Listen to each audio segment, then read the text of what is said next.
Hello students, welcome to medicoRAS. Today we are going to discuss the pollinating agent.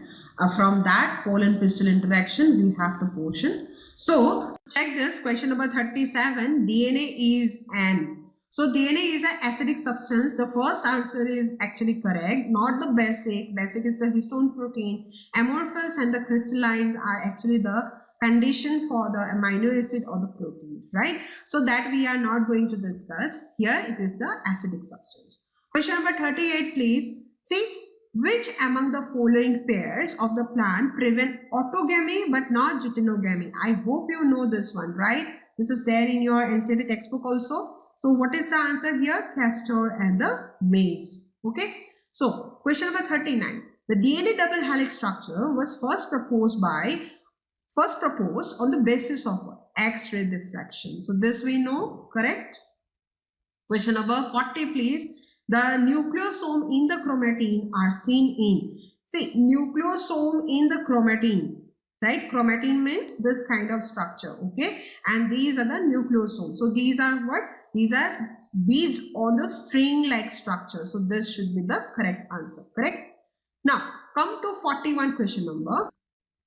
See, under 41 question number, we have again the condition for the Dioecy. So what is the Dioecy condition?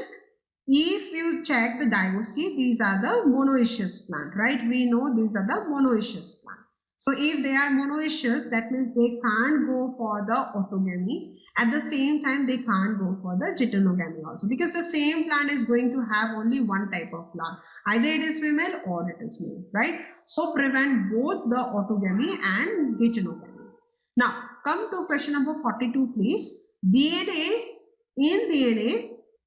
So in DNA in chromosome also replicates semi-conservatively. The experiment was accomplished by, it is Taylor. I hope you know this answer, Pava VC or VC of Pava. In that he did the experiment.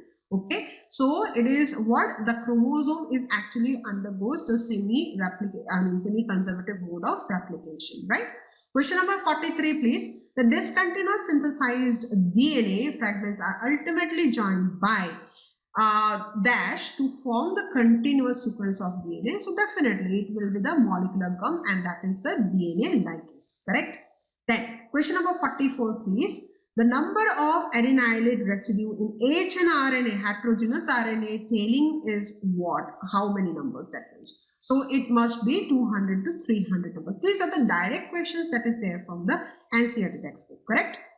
Last, question number 45, please. The life cycle of dash plant and the moth cannot be completed without each other. So what it is, we know yucca and the moth, they have the relationship, right? So the answer should be yucca. So I hope everyone have finished your paper nicely. So let me wind up the session here. Thank you so much.